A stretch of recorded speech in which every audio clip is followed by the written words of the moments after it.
মালাস রান্নাঘরে আপনাদের সবাইকে স্বাগত জানাই। আবার চলে এলাম একটি রেসিপি নিয়ে। রেসিপিটি দেখুন, দেখে ভালো লাগলে লাইক, শেয়ার, সাবস্ক্রাইব অবশ্যই করবেন। কমেন্ট করতে ভুলবেন না কিন্তু। আজ আমি নিয়ে এসেছি বসন্তের একটি সেরা খাবার।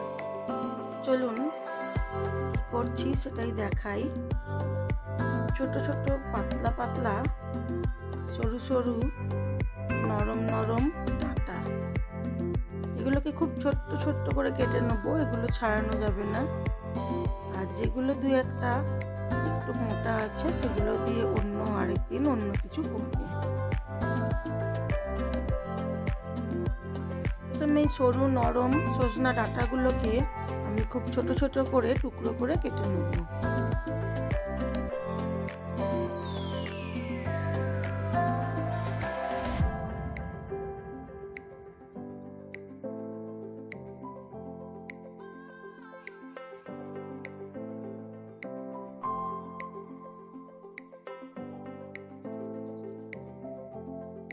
একদম নরম নরম ছোট ছোট সজনা ডাঁটা, এগুলো আমার কাটা হয়েই গেছে।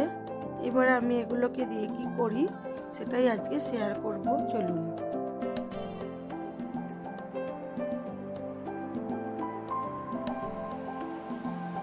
আজ আমি যে রেসিপিটি করেছি এই রেসিপিটি বিকেলবেলা চায়ের সাথে খুবই সুন্দর খেতে লাগে এবং ভাতের সাথেও খুব ভালো লাগে। চলুন কি করেছি সেটাই দেখাই। আজ আমি আপনাদের সামনে নিয়ে এসেছি সজনা ডাঁটার বড়া। কিভাবে আমি এই সজনা ডাঁটার বড়া বানাই সেটাই আজকে শেয়ার করব। খুব ছোট ছোট করে সজনা ডাঁটাগুলোকে কেটে নিয়েছি। একদম নরম নরম ডাঁটা নিয়েছি। পেঁয়াজ কুচি, কাঁচা লঙ্কা কুচি, আর নিয়েছি অল্প একটু চালের গুঁড়ো, খাবার সোডা। প্রথমে আমি মুসুর ডাল একটু ভিজিয়ে নিয়েছিলাম, সেটাকে নুন কাঁচা লঙ্কা দিয়ে বেটে নেব।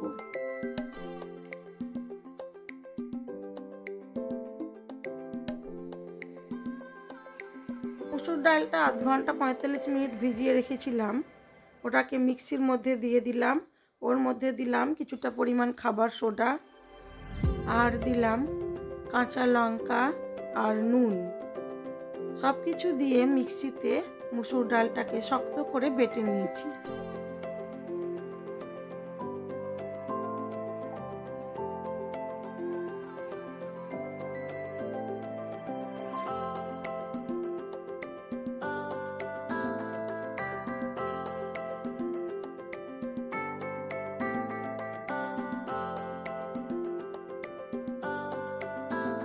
ডালটা একটা বাটির মধ্যে নিয়ে নেব, নিয়ে ওর মধ্যে দিয়ে দেবো কেটে রাখা সজনা ডাঁটা।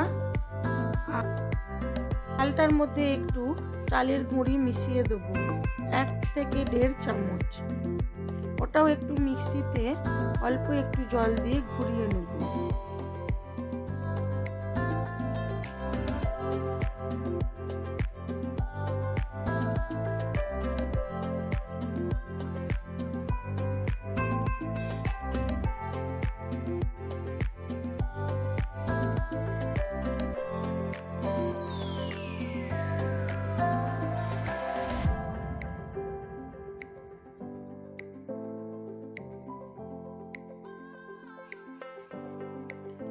চালের গুঁড়িটা ঘুরিয়ে নিয়েছি, ওটা দিয়ে দিলাম ডালের মধ্যে।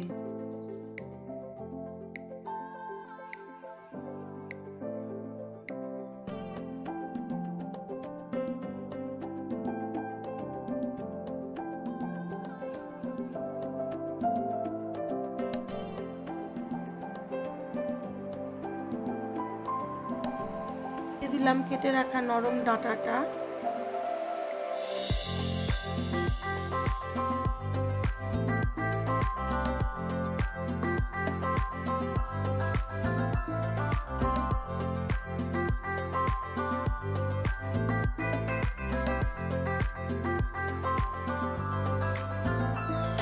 দিয়ে দিলাম পেঁয়াজ কুচিটা, একটু হাতে চটকে দিলাম।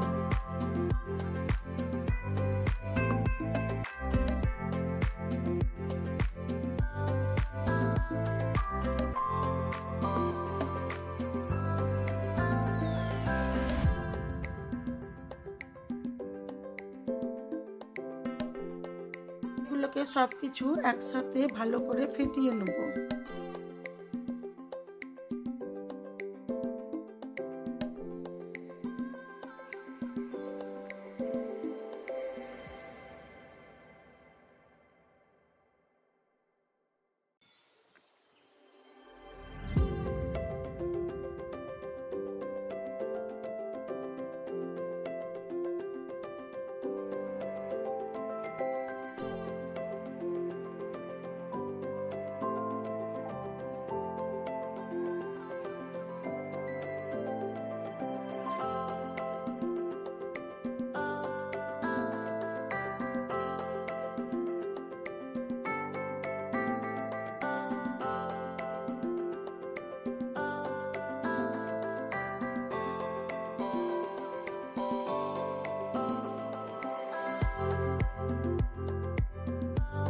দিয়ে দিলাম বেশ কিছুটা পরিমাণ গোটা পোস্ত।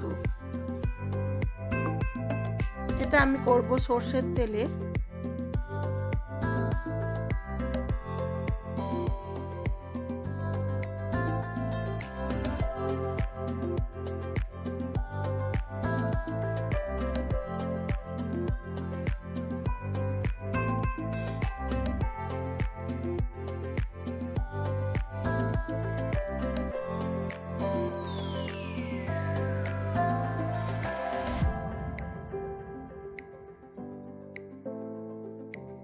তেলটা গরম হয়ে গেছে, আমি এবারে গরম তেলের মধ্যে এই ফাটানো ডাল ও ডাঁটাটা দিয়ে দেবো বড়ার আকারে ছোট ছোট করে।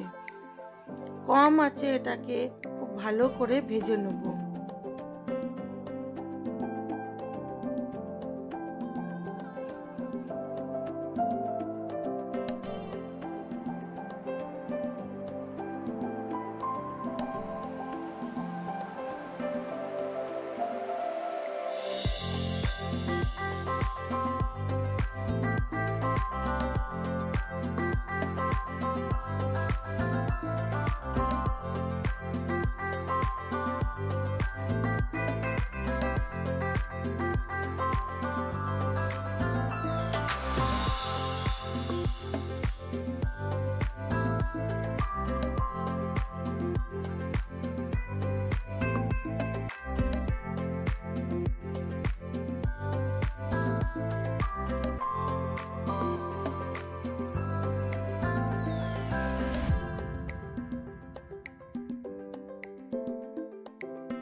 একে একে আমি সব বড়াগুলো ছেড়ে দেবো।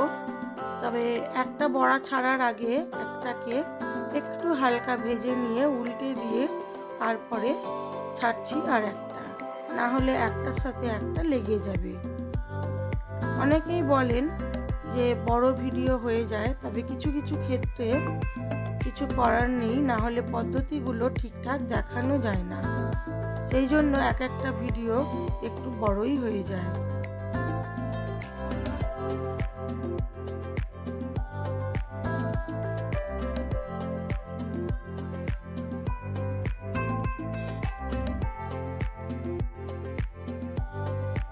যারা খুব ভালো মতো রান্না করতে পারে তাদের জন্য হয়তো ভিডিওগুলি একটু বড় মনে হয়, কিন্তু যারা আমারই মতো ধীরে ধীরে শিখেছে রান্নাটা, তাদের কাছে কিন্তু এটা বড় মনে হবে না।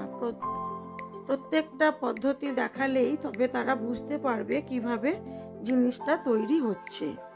সেই জন্যই আমি মাঝে মাঝে একটু বড় ভিডিও দিই।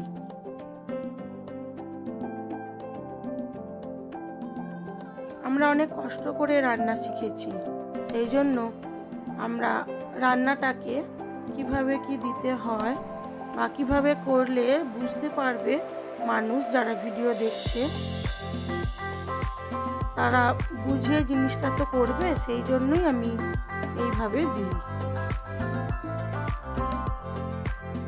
মোটামুটি বড়াগুলো আমার ভাজা হয়ে গেছে, আমি এইবারে এগুলোকে তুলে নেব।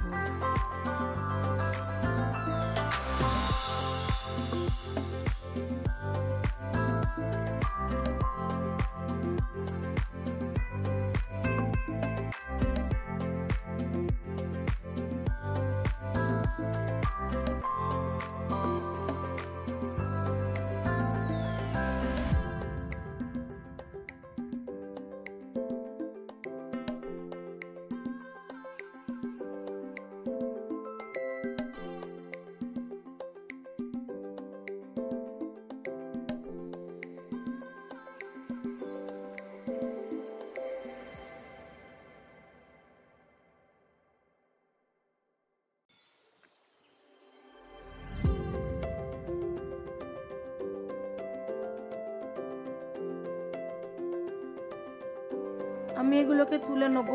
নিয়ে আরও কিছুটা পরিমাণ ডাল বাটা আছে, সেটা আমি বড়ার আকারে ছেড়ে দেবো। একই পদ্ধতিতে ভেজে নেব।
নরম সজনা ডাঁটা সবসময় পাওয়া যায় না, এই গ্রীষ্মের প্রথমেই পাওয়া যায়।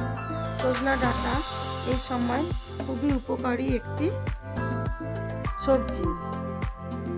সজনা ফুল, নরম সজনা ডাঁটা বা বড় সজনা ডাঁটা, নিম পাতা, এগুলি এই সময় খেলে খুবই উপকারে লাগে। চলুন, আমার আরও কিছুটা বড়া ভাজা হয়ে গেছে, এবারে আমি এটাকে সার্ভ করে দেব। আজকে আমি বিকেলবেলা চায়ের সাথে এই বড়া ভাজাগুলোকে সার্ভ করব।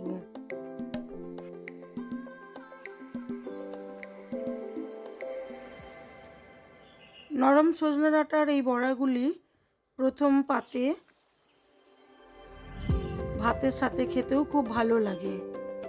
কথা বলতে বলতে আমার সব বড়াগুলোই ভাজা হয়ে গেছে, আমি এবারে এগুলোকে সার্ভ করে দেবো।